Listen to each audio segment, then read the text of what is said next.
श्री गणेशाय नमः। ओम नमः शिवाय। शिवजी सदा सहाय। ओम नमः शिवाय। गुरुजी सदा सहाय। जय गुरुजी। श्री प्राणाथ गुरुजी। शिव महापुराण रुद्र संहिताय पार्वती खंड अथ द्वादशो अध्याय। ब्रह्मवाच अथ शैलपति हर्ष्ट सप्तपुष्पफलश्रयं समादाय स्वतन यासयितो गारन्तिकम् स गत्वा त्रिगज्जनाथ प्रणम्य ध्यानतत्परम् अपरयामास तनया काली तस्मै हृदयात्ततम् फलपुष्पादिकं सर्वं ततदग्रे निधाय स अग्रे कृत्वा सुता शम्भु मीदमाह च शैलराट्। हिमगिरिरुवाच भगवन्नस्तनाया मे त्वासेवितु चन्द्रशेखरं समुत्सकुत्तका समानीता त्वदाराधनकाक्षया सखीं मया सह नित्य त्वासेवतामेव शङ्करम् अनुजानीतानाथ मयि ते यद्यनुग्रह। ब्रह्मवाच अथ ता शङ्करो पश्य तप्रथमारूढयो वना फुलेन्दीवरपत्राभा पूर्णचन्द्रनिभानना समस्तलीला संस्थान शुभवेश विजृम्भिता कम्बुग्रीवा विशालाक्षी चारुकर्णयुगोज्ज्वला मृणालयत् पर्यन्त बाहुयुग्मा मनोहरा राजीवकुण्डमलप्रख्यो धनपीनो दृढस्तनो बिभ्रन्ति क्षीणमध्या च त्रिवलिं मध्यराजिता स्थलपद्य प्रतीकाश पादयुग्म विराजिता ध्यानपञ्जर निर्बुद्ध मुनिमानसम्यफलं दर्शनाद भ्रजन्निशक्ता योषिद्रण शिरोमणिं दृष्टा तादातृषि तात ध्यानिन च मनोहरा विग्रहे तन्त्रमन्त्राण वर्धिनि कामरूपिण न्यमील्यददृशो शीघ्र दद्यो स्वरूपमुत्तमम् परतत्त्वमहायोगी त्रिगुणात् परमं व्ययम् दृष्टा तदानीं शङ्कलेश्वर विभूतपोजुषाण विनिमीलिते क्षणं कर्पदिन चन्द्रकला विभूषण वेदन्त वेद्य परमासने स्थित ववन्द शिष्णा च पूर्णे हिमाचल संशय प्रापदीदीनस्त्व उवाच वाक्य जगदेक बंधु गिरीश्वरो वाक्य विदावृष्टि। हिमाचल उवाच देवदेव महादेव करुणाकर शंकर पश्य मा शरण प्राप्त मुनिमिल्य नयने विभो शिव सर्व महेशान जगदानंद कृत प्रभो त्वानतो अहं महादेव सर्वापति निवर्तकम् न त्वा जानन्ति देवेश वेदा शास्त्राणि कृतस्नश अतितो महिमाद्वानत्व वाङ्गन्नसोस्तदा अत्वावृति तत्स्वत्वा द्वेचकित सदा अभीयते अभिदते श्रुतु सर्वा परेशा का कथामत जानन्ति महवो भक्तास् कृपा प्राप्त भक्ति शरणागत भक्तानां न कृतापि ब्रह्मादिकं विघ्नत्पि शृणुमत्प्रीत्या स्वदास्य ममाधुना त्वदेव ज्ञातात दिनन्ताद्गणयामि सभाग्योऽहमादेव प्रत्सादात् शङ्कर मत्वा स्वदासमाथ कृपा कुरु नमोऽस्तु ते प्रत्यह चागमिष्यामि दर्शनार्थ तव प्रभो अनया सुतया स्वामिन् देश दातु महर्षि ब्रह्मोवाच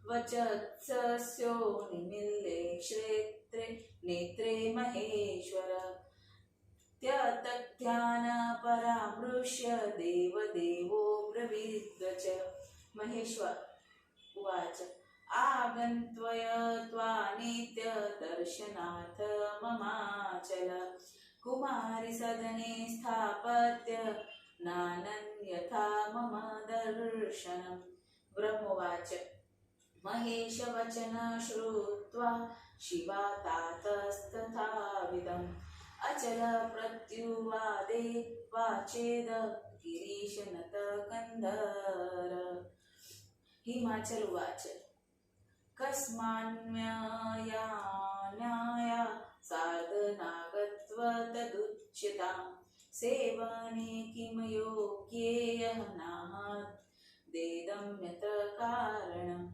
ब्रह्मोवाच ततो ब्रवीत्रिः शम्भुप्रहसन्तु शब्द्वज लोकाचार विशेषेण दर्शयह्नि कुयोगिनां शम्भुर्वाच इय कुमारी श्रुश्रेणी तन्वी चन्द्रानना शुभा नानीत्वा मत्समीपे वारयामि पुनः पुनः माया रूपा स्मृता नारी विदत्विदपारगे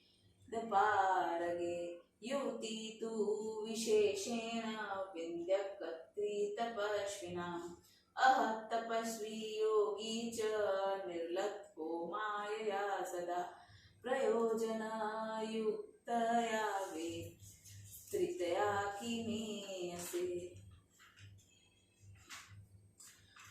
बुधर एव पुनरावृत्तिव्य तपस्वी वरशिक्षित वेद धर्म प्रवीणस्त्व यतो ज्ञाति वरो बुध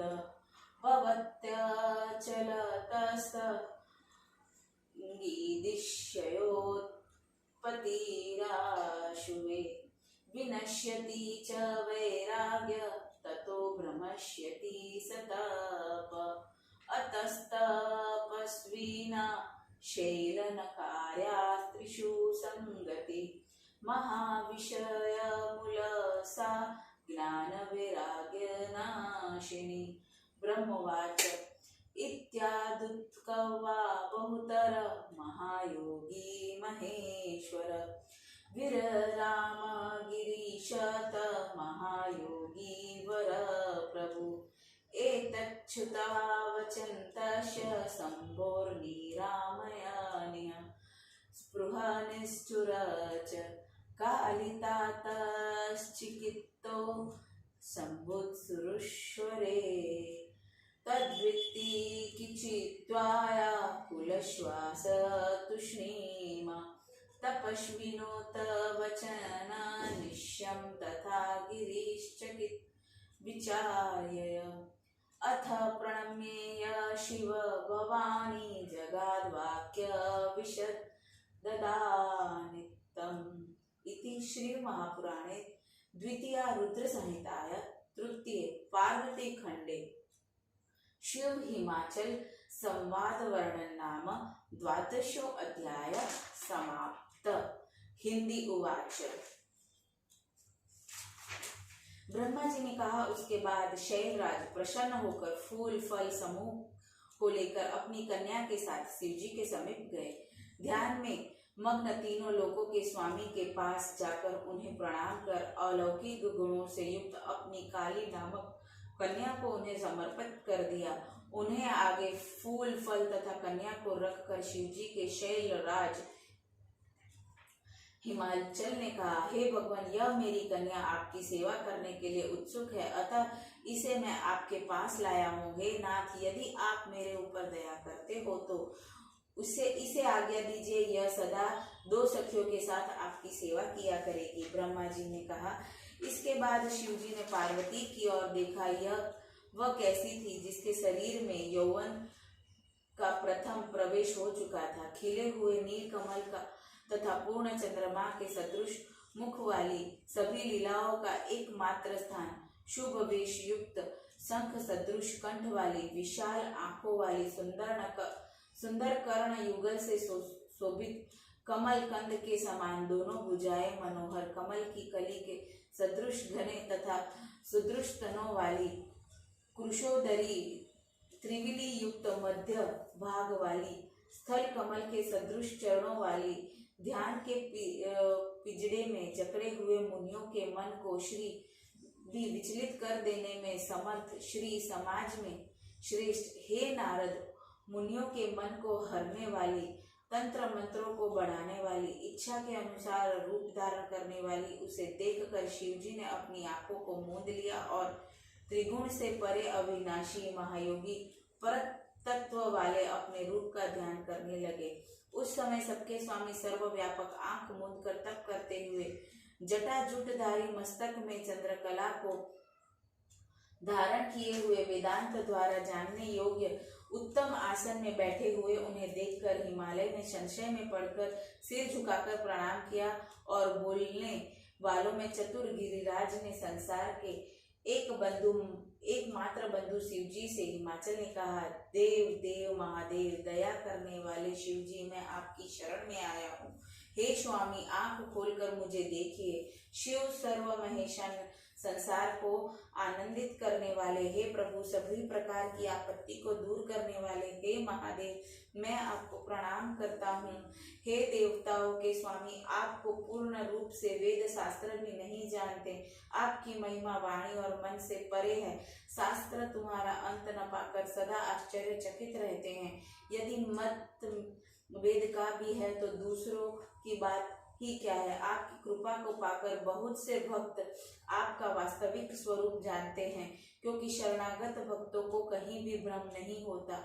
मेरे ऊपर दया करके मुझ अपने दास की विज्ञप्ति को सुनिए। हे देव, मैं आपकी आज्ञा पाकर दिन होकर कुछ कहना चाहता हूँ। हे देव, आपकी कृपा से मैं भाग्यवान हूँ, मुझे अपना दास मानकर मेरे ऊपर कृपा कीजिए। आपको नमस्कार है। हे प्रभु, मैं इस कन्या के साथ प्रतिदिन आपका दर्शन करने आऊंगा, आप मुझे आज्ञा दीजिए। ब्रह्मा जी ने कहा। गिरिराज के इस प्रकार वचनों को सुनकर देव शिव जी आंखें खोलकर ध्यान को छोड़कर उससे कहने लगे। महेश्वर ने कहा, हे गिरिराज, आप कुमारी को घर में ही छोड़कर प्रतिदिन मेरा दर्शन करने आ सकते हैं, नहीं तो मेरा दर्शन दुर्लभ होगा। ब्रह्मा जी ने कहा। शिव जी ने इस प्रकार के वचन को सुनकर शिवा के पिता गिरिराज ने सिर झुकाकर फिर कहा। हिमाचल ने कहा, हे शिव जी, मुझे इस कन्या के साथ क्यों नहीं आना चाहिए? क्या यह आपकी सेवा करने योग्य नहीं है? मैं इसका कारण नहीं जानता, आप मुझे बतलाइए। ब्रह्मा जी ने कहा।